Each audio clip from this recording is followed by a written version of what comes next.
बिस्मिल्लाहिर्रहमानिर्रहीम। Welcome to psychology hub. उम्मीद है आप लोग सब खैरियत से होंगे।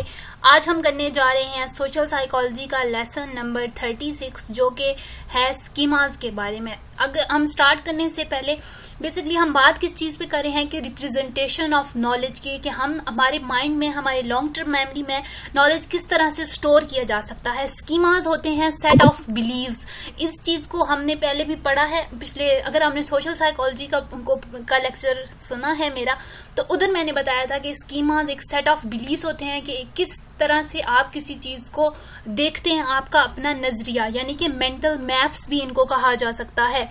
Schema is a Greek word which mean frame. जैसा कि एक फ्रेम होता है, एक फ्रेम में आप अपने किस तरह से चीज़ों को रखते हैं। फॉर एग्जांपल, अगर आपको कहा जाता है, जैसे कि हमने पिछले लेक्चर में कहा था कि कुर्सी के बारे में सोचें, तो आपके माइंड में कुर्सी क्या आती है? That is a schema of your mind, a general knowledge structure that provide a framework for organizing cluster of knowledge. यानी कि किसी भी क्लस्टर ऑफ नॉलेज को ऑर्गेनाइज करने के लिए जो हम फ्रेमवर्क बनाते हैं, यानी कि जिस तरह हमने देखा था प्रोटोटाइप्स में हम एक एवरेज निकाल लेते हैं, सेम उसी तरह स्कीमास भी होते हैं। Schemas theory refer to a collection of a model presuming that we encode such knowledge cluster into a memory and use them to comprehend and store our experiences. यानी कि हम अपने एक्सपीरियंसेस में बहुत सी चीज़ें देखते रहते हैं हमने पास्ट में, तो अगर एक न्यू चीज़ हमारे सामने में बोली जाती है तो हम उसको कैसे विजुअलाइज करते हैं, that is a schemas theory,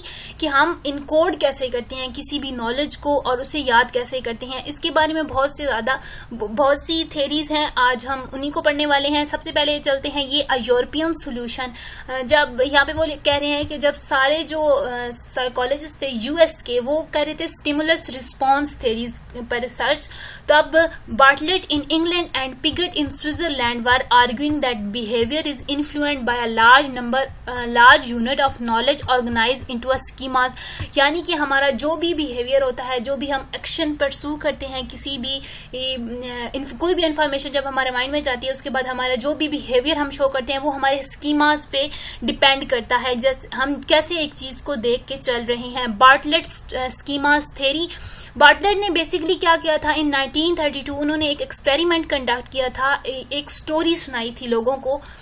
ये जो स्टोरी, ये काफ़ी लोगों ने इस चीज़ को, ये बहुत ही पॉपुलर रिसर्च है, और अगर आप गूगल पर भी जाकर लिखेंगे ना the war of the goose, तो आपको बआसानी ये वाली स्टोरी मिल जाएगी, लेकिन आपको वहाँ जाने की ज़रूरत नहीं है। अगले लेक्चर्स में हमने वॉर ऑफ द गूस को भी पढ़ना है। तो हम बेसिकली, इसने क्या किया था, इसने एक स्टोरी थी जो उसने लोगों को सुनाई थी, और उसके बाद लोगों को कुछ वक्त के बाद बोला था कि आप हम मुझे सुनाएं। बेसिकली वो देखना चाह रहा था कि लोग कैसे चीज़ों को याद रखते हैं, किस तरह से इंफॉर्मेशन को वो स्टोर करते हैं। तो जो लोगों ने उसे बाद में स्टोरी सुनाई थी, वो स्टोरी लोगों ने चेंज कर दी थी, बहुत सी उसमें चेंजेस हो गई थी, क्योंकि जब हमारे पास कोई भी इंफॉर्मेशन हमारे माइंड में जाती है और कुछ वक्त के बाद हम उसमें डिस्टॉर्शन हो जाती है। जिस तरह हमने इंटरफेरेंस थ्योरी पढ़ी थी कि जैसे चीज़ें इंटरफेयर कर जाती हैं हमारी पास्ट मेमोरीज के साथ, और हम जितना ईजी हो सकते थे, लोगों ने ऐसे किया कि उसने the war of the goose जो स्टोरी थी वो लोगों को सुनाई, और अपने सब्जेक्ट्स को, देन सब्जेक्ट से कुछ वक्त के बाद बोला कि आप मुझे वो स्टोरी सुनाएं। जब वो सब्जेक्ट्स ने स्टोरी सुनाई तो उसमें सब सब्जेक्ट्स का अपना अपना कल्चर इन्फ्लुएंस देखा गया, कि उन्होंने स्टोरी को मोल्ड करके अपने बिलीव्स उसमें सेट करने की कोशिश की थी। ये जब हम अगले लेक्चर्स में इस स्टोरी को पढ़ेंगे तो आपको समझ आएगा किस तरह लोगों ने अपने बिलीव्स और अपने जो कल्चर की चीज़ें हैं वो इस स्टोरी में डाल दी थी, वो हम आगे देखेंगे। According to the Bartlett, schema is an active organization of a past experiences in which the mind abstracts a general cognitive structure to represent many particular instances of those experiences. It means all past experiments are organized actively in a mind. Then we absorb new experience in our schemas। यानी कि वो कह रहे हैं कि जितने भी हमारे पास्ट एक्सपीरियंस होते हैं वो हमारी माइंड में एक ऑर्गेनाइज तरीके से पड़े हुए होते हैं।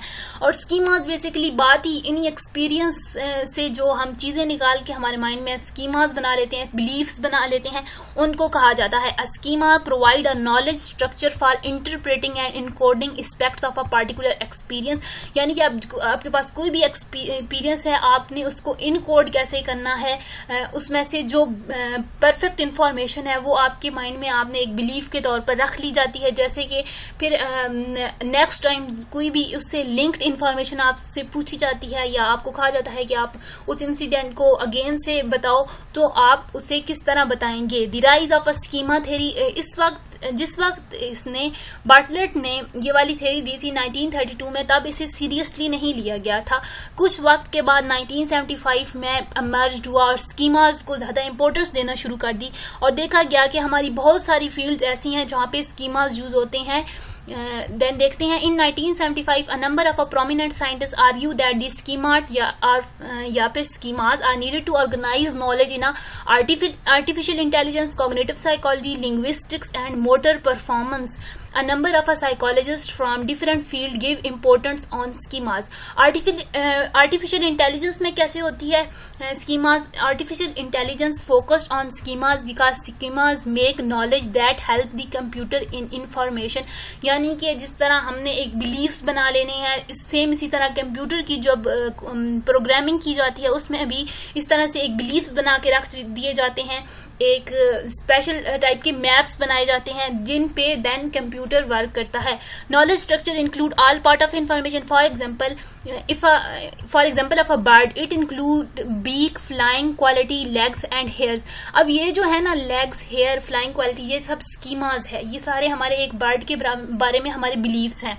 Linguistics psychologists also give importance to the schemas because schemas help in organizing the linguistic knowledge. इस तरह cognitive psychology में भी इसको कहा जाता है कि बहुत ही important रखते हैं schemas, working on the optimistic little bit idea or to that what they can realize the importance of schemas. Then हम आगे चलते हैं basically कि जो modern schemas theory आई थी वो क्या कहती थी स्कीमास के बारे में. Minsky in 1975 started the modern schema theory again for representing knowledge in artificial intelligence programs. He made many computer programs in which schemas were used.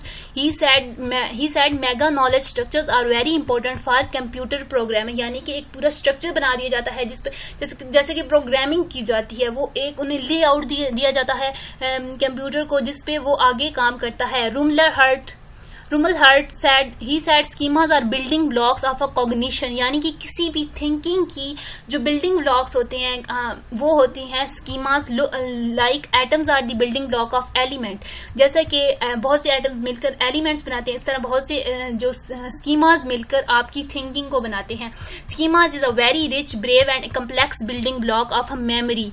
Schemas provide skeleton structure to be filled out with detailed property of a particular incident. For example, if a bird schema of a bird include instance like, वो ये बात कर रहे हैं कि जैसे कि bird एक है इंफॉर्मेशन, उसके जो स्कीमाज हैं वो सारे होंगे दैट फीदर्स, बीक और अदर बर्ड्स फीचर, जो भी बर्ड्स में चीज़ें होती हैं ये सारी इसकी स्कीमाज हैं. इसके बाद हम यहाँ पे एक एग्जांपल देखने वाले हैं, हाउस की example. The basic insight is that concept like house are defined by configuring of features and each of these feature involve specifying values. The subject has no some attributes.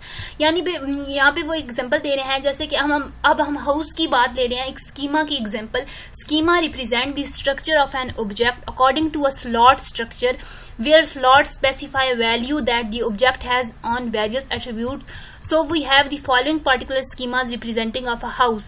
For instance, our knowledge of what is house is like slots are values. Basically वो बात कर रहे हैं कि जब हमें कोई कहा जाता है कि हाउस क्या होता है तो हमारे माइंड में क्या आता है. सबसे पहले जो आता है सुपर सेट स्कीमा. इसको सुपर सेट स्कीमा कहते हैं जो कि सबसे ऊपर आती है. सबसे पहले अगर हाउस है तो वो बेसिकली एक बिल्डिंग है. Building is a special slot, यानी कि बिल्डिंग एक वैल्यू है. हम बिल्डिंग से रिप्रेजेंट कर रहे हैं हाउस को. In each schemas, in super set schemas, in house it is a building. Building has walls, it has roof, it is a built-in on the ground etc. अच्छा, यहाँ पे वो सुपर सेट स्कीमा बेसिकली जो सबसे पहला आपके mind में किसी भी चीज के बारे में इंफॉर्मेशन आती है, that is a super set schema. यानी कि अगर आपको कहा जाए कि हाउस क्या होता है तो आप कहेंगे एक बिल्डिंग होती है, देन उसके पार्ट्स होते हैं, पार्ट्स में क्या आता है, रूम, लिविंग रूम होता है, बेडरूम होता है and kitchen room. Then material, वो किस चीज से बना है, देन फंक्शन, उसका काम क्या है, देन शेप क्या है उसकी, और उसके बाद वो उसका कितना साइज है। ये सारी एग्जांपल्स हैं, exemplars image of a various houses. अच्छा, यहाँ पे एग्जांपल के तौर पर बहुत से हाउसेज आपके माइंड में आ जाते हैं। Generally these slots are represent in all things each pair of a slot and a value specifically a typical feature. The fact that house are typically built of a material like wood and brick doesn't include such possibilities as cardboard. If the computer program has all these information, then it can match information with your new information. अच्छा, यहाँ पे वो आगे हम बात करने वाले हैं, बेसिक वो एग्जाम्पल समझा रहे थे, ये एग्जाम्पल आगे भी आपको यूज करवाएंगे तो आपको बहुत क्लियर हो जाएगा। आगे हम चलते हैं जनरलाइजिंग हेराचरीज। हेराचरीज क्या है कि सबसे पहले सुपर सेट आता है, देन उसके पार्ट्स ऑफ हेराचरीज आते हैं, वही बात हमने आगे भी करनी है। Super set schemas are basically hierarchies that assert that semantic networks. In case of a schemas, they are sometimes called generalizing hierarchies. These hierarchies provide a lot of information about an object. Part hierarchy क्या होती है कि एक जो schema है, एक house है, उसके पार्ट हेराचरी में आएगा कि इसके कौन कौन से पार्ट्स हैं। यानी कि पार्ट ऑफ हाउस की बात करें तो एक हाउस के में रूम्स हैं और उसमें रूम्स की वॉल्स हैं, वॉल्स की विंडोज हैं, इस तरह चल के एक पूरा लिंक बन जाता है। Schemas have another type of hierarchy called part hierarchy. Thus, part of house such as walls and rooms have their own schema definition stored with schemas for walls and rooms. We would find that these have window and ceiling. Thus, using the part relationship, we would be able to infer that houses have window and ceiling. Schemas are designed to facilitate making inference about the concepts. यानी कि आपको किसी भी concept के बारे में मुकम्मल तौर पर आगाही दी जाए।